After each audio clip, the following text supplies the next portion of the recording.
ಬೆಳಗಾವಿ ಜಿಲ್ಲೆಯ ರಾಜಾಪುರ ಗ್ರಾಮದ ಚೂನಮ್ಮ ದೇವಿಯ ಜಾತ್ರೆಯ ನಡೆಯಿತು.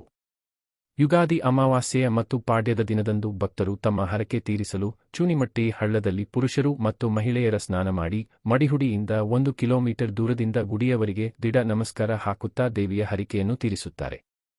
ಸುತ್ತಮುತ್ತಲಿನ ಗ್ರಾಮಸ್ಥರು ಪಾಡ್ಯದ ದಿನದಂದು ಬಾಣಬುತ್ತಿ ನೈವೇದ್ಯ ತಂದು ಚೌನಮ್ಮ ದೇವಿ ಮತ್ತು ಅಮೋಘ ಸಿದ್ದೇಶ್ವರ ಪಲ್ಲಕ್ಕಿ ಉತ್ಸವ ನಂತರ ದೇವರಿಗೆ ನೈವೇದ್ಯ ಕೊಟ್ಟು ಭಕ್ತಿಗೆ ಪಾತ್ರರಾಗುತ್ತಾರೆ. ನಂತರ ತಮ್ಮ ಬಳಗದೊಂದಿಗೆ ಹೋಳಿಗೆ ಊಟ ಸವಿದು ಸಂಭ್ರಮ ಪಡುತ್ತಾರೆ.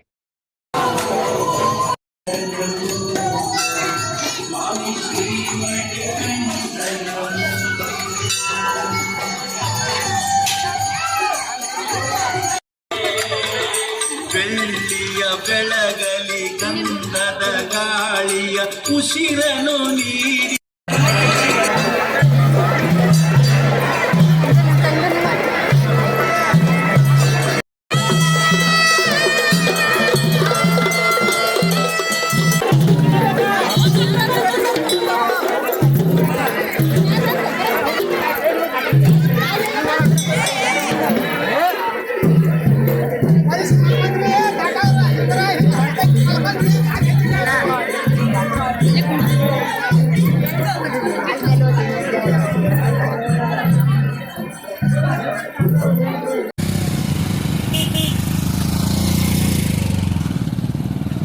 ದೀಡ್ ನಮಸ್ಕಾರ ಹಾಕ್ತಿರಲ್ಲ, ಎಲ್ಲಿಂದ ಹಾಕ್ತೀರಿ?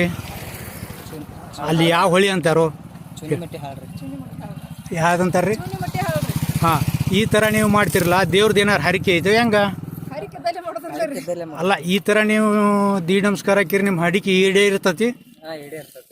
ಈಗ ನೀವು ಮೊದಲೇಕನ ದೇವ್ರಿಗೆ ಹರಕೆ ಓದ್ತಿರ್ತೀರೋ ಏನು ಆಮೇಲೆ ಈ ಥರ ಮಾಡ್ತಿರೋ?